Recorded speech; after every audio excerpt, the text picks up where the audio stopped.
Noir plasma chrome bleed. Unlocking knowledge, inspiring innovation, empowering curious minds.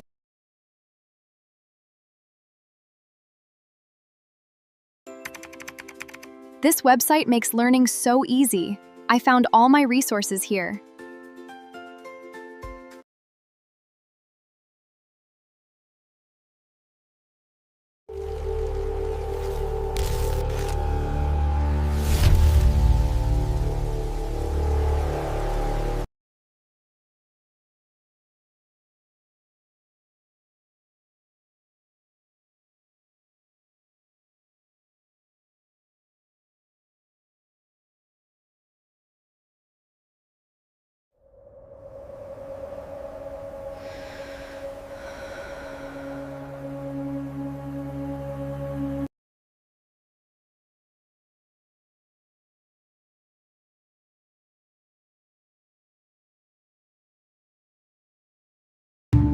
Like what you share.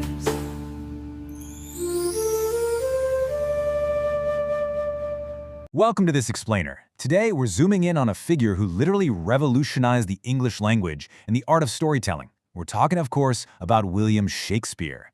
Widely regarded as the world's preeminent dramatist and England's national poet, the Bard of Avon left behind a legacy that has endured for well over 4 centuries. So we're going to trace his incredible journey today, looking at the data, the historical records, and the literary masterpieces that elevated him from a regular mortal man in a small English town to an immortal literary genius.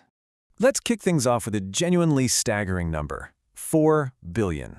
According to Guinness World Records, that's the estimated number of copies of Shakespeare's works sold worldwide since his death. 4 billion!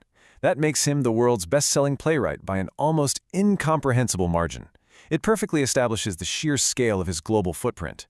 But you have to ask, how did one man, writing way back in the late 16th and early 17th centuries, achieve a level of influence that remains entirely unmatched today?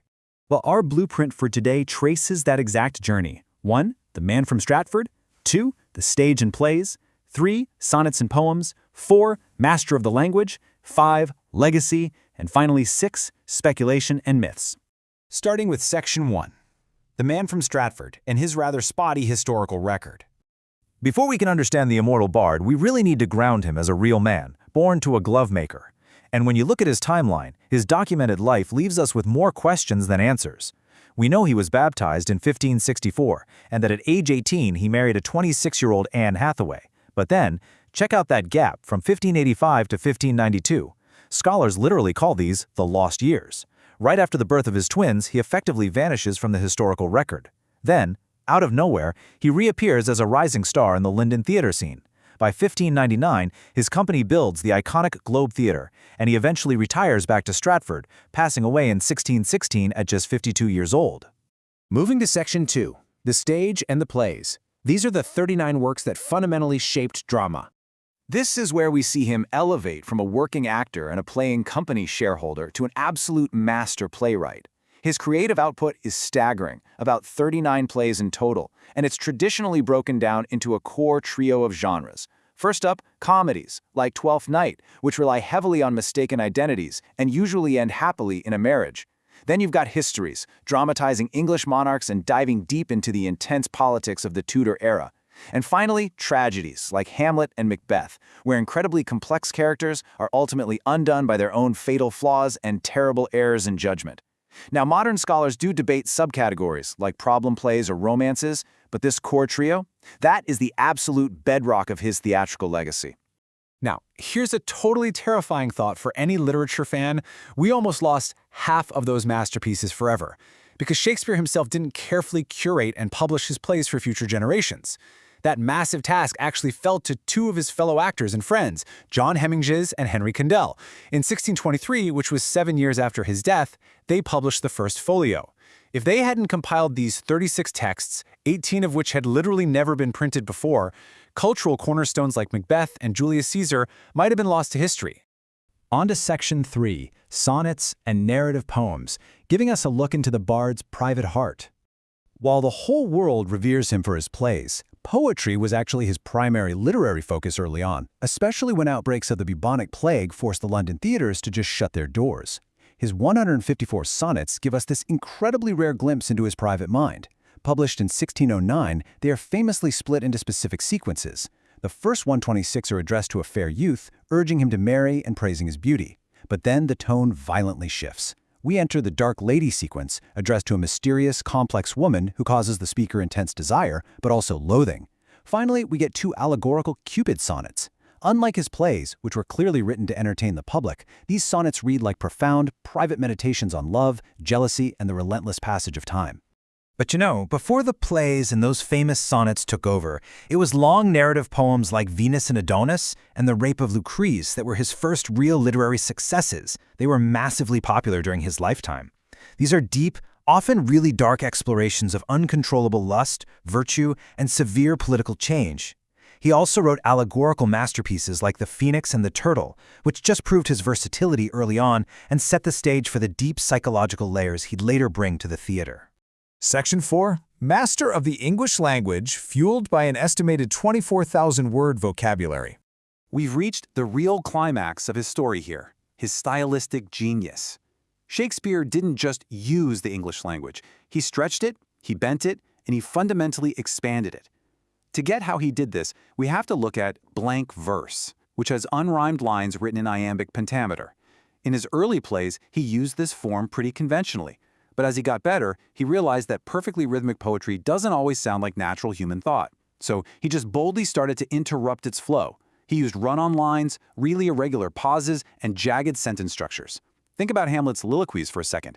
Shakespeare manipulated that meter to perfectly convey the chaotic turmoil of a man whose mind is quite literally tearing itself apart. And his words completely infiltrated our everyday lives. Seriously, whether you're going on a wild goose chase, wearing your heart on your sleeve, or fighting the green-eyed monster, you are directly quoting William Shakespeare. He coined or popularized over 1,700 words and phrases that we still use constantly. At a time when English grammar and spelling were barely even standardized, he mashed words together and adapted idioms, breathing life into a vocabulary that scholars estimate at an astonishing 24,000 words. Which brings us to Section 5, Legacy and Enduring Influence. As the saying goes, he was not of an age but for all time. To really wrap your head around his command of language, just compare him to other literary giants. While Homer used roughly 9,000 words for the entirety of the Iliad and the Odyssey, and the great poet John Milton used a little over 17,000, Shakespeare's vocabulary towered over them at roughly 24,000 words. That sheer amount of linguistic firepower is exactly what allowed him to capture the entire spectrum of the human condition with such incredible precision. And the result of all that firepower is a global impact that just defies borders and time. His plays have been translated into over 80 languages, and yes, that literally includes constructed languages like Klingon and Esperanto. But his influence goes way beyond mere translations. His multifaceted characters completely changed how we tell stories.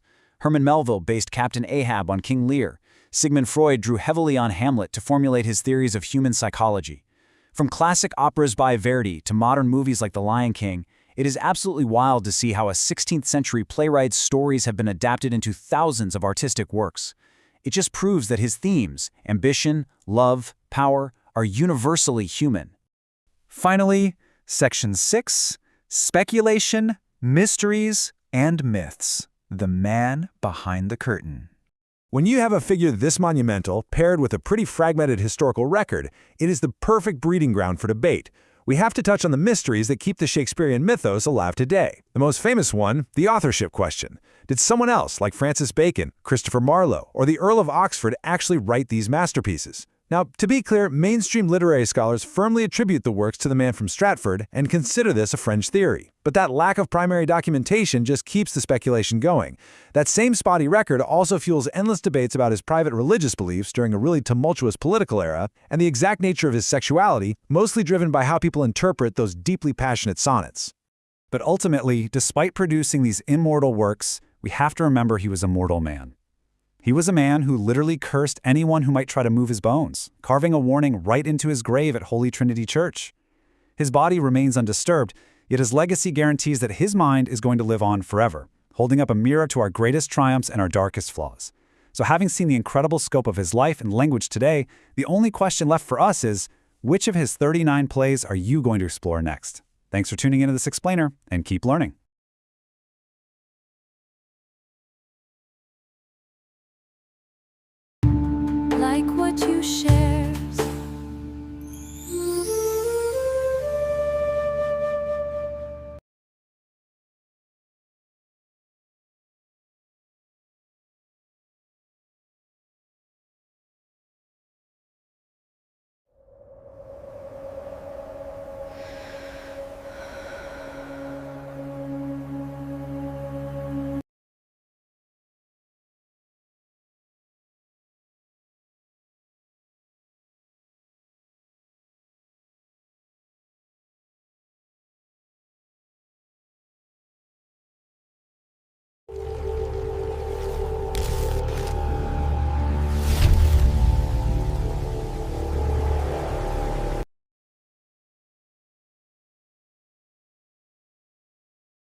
This website makes learning so easy. I found all my resources here.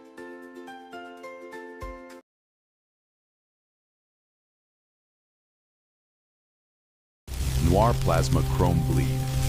Unlocking knowledge, inspiring innovation, empowering curious minds.